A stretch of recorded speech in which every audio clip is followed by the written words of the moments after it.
سرکار خود فرماتے ہیں، یاد رکھنا سرکار کی بارگاہ میں درود و سلام کبھی اس انداز میں نہ پڑھنا غفلت کے ساتھ، اللہم صلی علی سیدنا مولانا، کس کھاتے میں پڑھ گئے؟ تھوڑا پڑھ لو، یکسوئی سے پڑھنا۔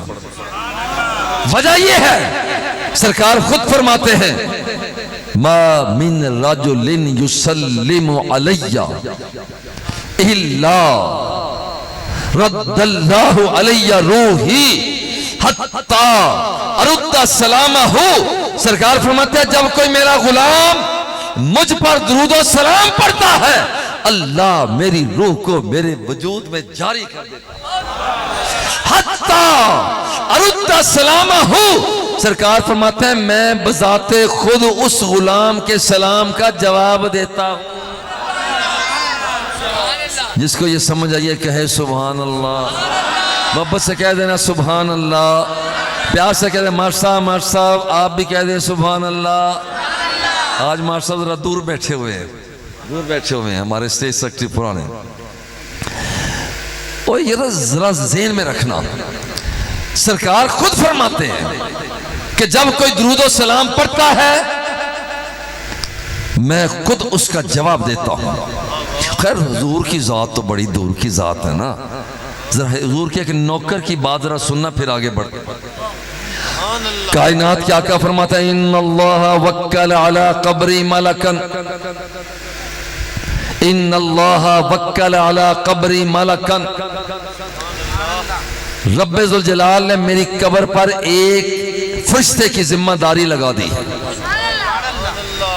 سرکار فرماتے ہیں جب کوئی شخص جہاں بھی رہنے والا ہو جب مجھ پر درود و سلام کا نذرانہ پیش کرتا ہے، نوکر کہتا ہے حضور ان فلان ابن فلان صلی علیہ وسلم،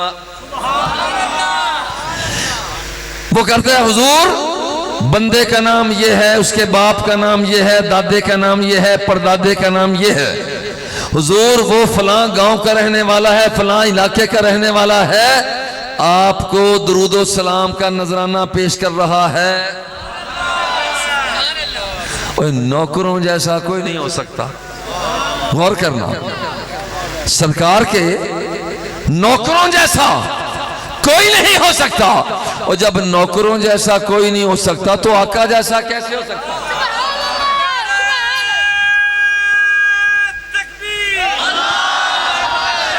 جھوم کر جواب دو۔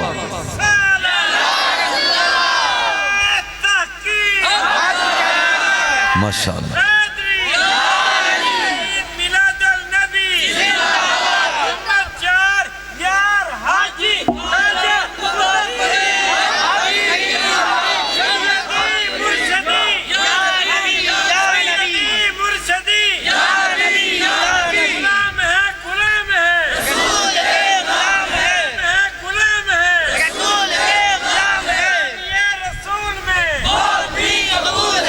ماشاءاللہ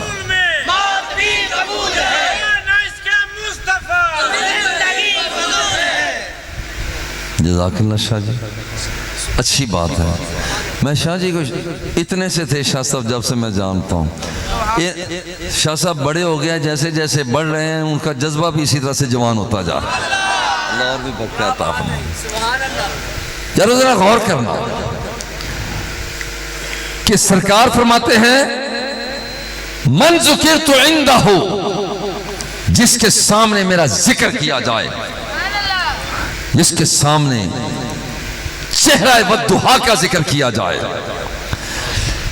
واللیل کی زلف کا ذکر کیا جائے، میرے مکے اور مدینے کا ذکر کیا جائے، میرے سینے کا ذکر کیا جائے، جب اس کے سامنے میرا ذکر کیا جائے فَلْيُصَلِّ عَلَيَّ، اسے چاہیے کہ مجھ پر درود و سلام کا نذرانہ پیش کرے۔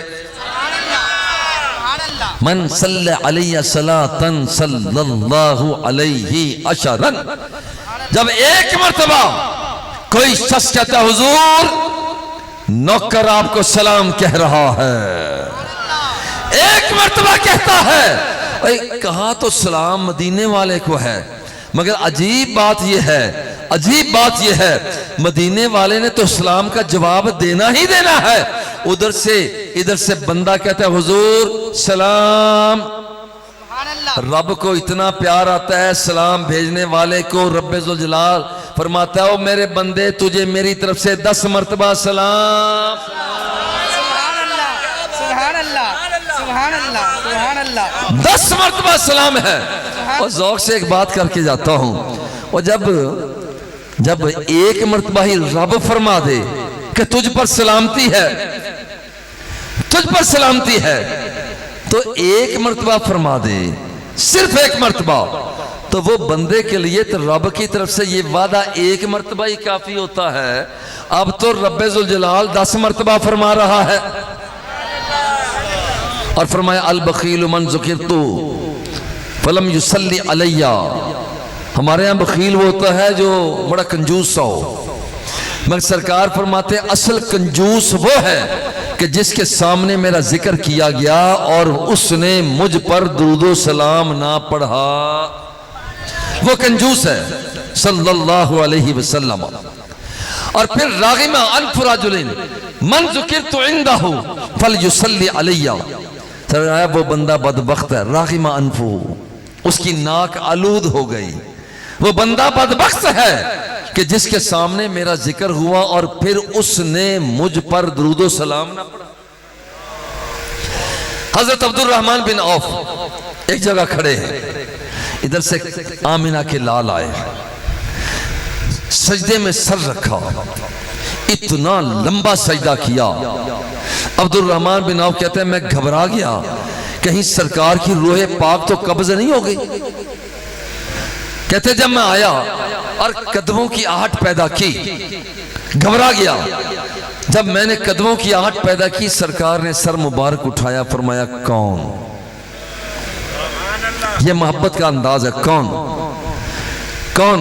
ورنہ وہ اتنا جانتا ہے واللہ لا یخفى علی رکوعکم ولا سجودکم ولا خضوعکم ولا خشوعکم.